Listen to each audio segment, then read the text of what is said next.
హల్లెలూయా యేసు ప్రభున్ ఎల్లరూ స్తుతించుడి. Praise the Lord. దేవునికి స్తోత్రము కలుగును గాక. చేరువచ్చిన ప్రియులందరికీ కూడా ప్రభు అయిన యేసుక్రీస్తు వారి నామములో వందనాలు తెలియజేస్తున్నాం. సామెతల గ్రంథం 14వ అధ్యాయము 14వ వచనం. భక్తి విడిచిన వాని మార్గములో వానికే వెకసమగును, మంచి వాని స్వభావము వానికే సంతోషమిచ్చును. దేవుని వాక్యములో స్పష్టంగా మనం చూస్తున్నాం. భక్తి విడిచిన వాని మార్గములో వానికే వెకసమగును, మంచి వాని స్వభావం వానికే సంతోషమిచ్చు.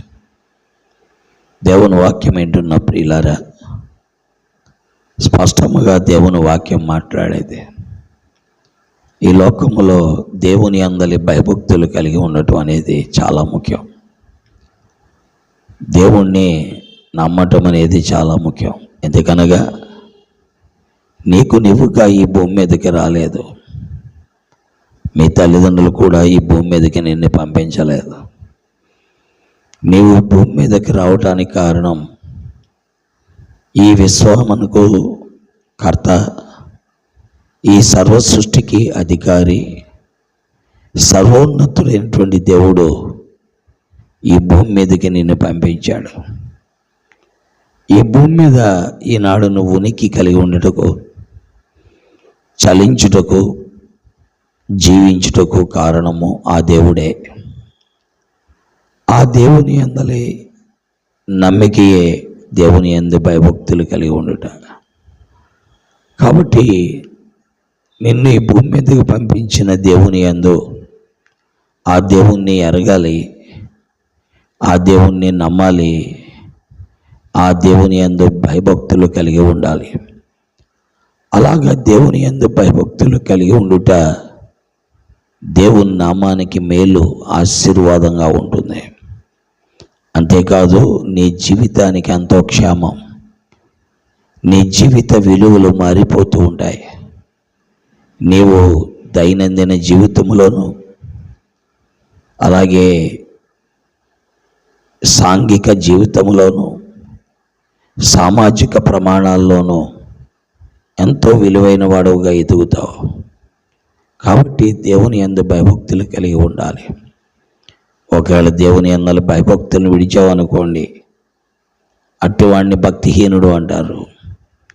అందుకే 14వ వచనము, సామెతల గ్రంథం 14:14లో భక్తి విడిచిన వాని మార్గములో వానికే వెకసమైతే. అప్పుడు అనుకుంటావు నువ్వు, అరే దేవుణ్ణి విడిచిపెట్టాం, దేవుణ్ణి నమ్మలేదు, దైవ సహవాసాన్ని విసర్జించాం, ఎంత నష్టపోయాం అని నీకు నీవే బాధపడుతూ ఉంటావు. కాబట్టి ప్రియమైన దేవుని వాక్యం ఏంటనే యవ్వన బిడ్డలారా, ఆలోచించుకో. యవ్వన వయస్సులో దేవుణ్ణి కలిగి ఉండు. నీ బాల్య దినములందు నీ సృష్టికర్తను స్మరణకు తెచ్చుకో. ఆయన యందు నువ్వు ఆనందించడానికి ఆయనకు అప్పగించుకో. తద్వారా నువ్వు దీవించబడతావు. ఒకవేళ ఆ దేవుణ్ణి విసర్జించి భక్తి విడిచి దేవుణ్ణి నమ్మకుండా, దేవుని దగ్గరికి రాకుండా నీ మార్గాలు కొనసాగించుకుంటే ఒకనొక దినమున ఏడుస్తావు, బాధపడతావు.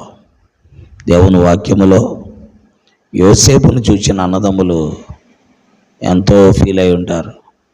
మా తమ్ముడు చాలా ఎదిగిపోయాడు, మా తమ్ముడు చాలా ఉన్నతమైన అంతస్తుకి వెళ్ళిపోయాడు, మనమేంటి ఇలాంటి దిక్కుమాల స్థితిలో ఉన్నాం అని వారు ఫీల్ అవుతారు. అవలేదా? ఫీల్ అయ్యారు. అలాగున్న నీవు కూడా ఫీల్ అవుతావు. కాబట్టి గుర్తుపెట్టుకో, వాక్యమును గైకొను. మంచి వాని స్వభావము వానికే సంతోషమిచ్చను. యోసేపు యొక్క జీవితంలో మంచివాడు, తన అన్నదమ్ములు కీడు చేసిన, తన అన్నదమ్ములు ద్వేషించిన, తన సహోదరులు విసర్జించిన, తన సహోదరులు తన గురించి అపహాస్యం చేసి ఏళన చేసిన తన మంచితనము ఎంతో విలువైనది. వారిని ప్రేమించాడు, వారికి సహాయపడ్డాడు, వారి ఆకలి తీర్చాడు, వారిని క్షమించాడు, వారికి ఉపకారం చేశాడు. కాబట్టి మంచి వాని స్వభావము వానికి సంతోషం ఇస్తుంది. కాబట్టి దేవుని వాక్యం వింటున్న ప్రియులారా, గ్రహించి ప్రభువుని ఎరుగుదాం.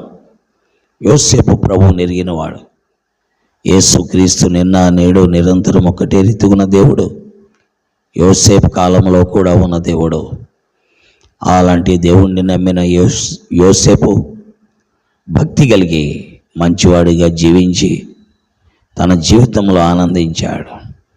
కాబట్టి వాక్యం ఏంటంటే నీ జీవితంలో ప్రభు నమ్ము, ప్రభు దగ్గరికి రా, ప్రభుకు అప్పగించుకో.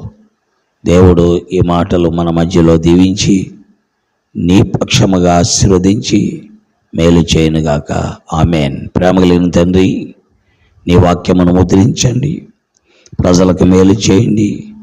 అనేకులు నీ సత్యాన్ని గ్రహించి వెంబడించుటకు సహాయపడి వినువారందరికీ నీ ఆత్మ ద్వారా గ్రాహ్యంలోకి తెమ్మని యేసుక్రీస్తు వారి నామంలో ప్రార్థిస్తున్నాను తండ్రి.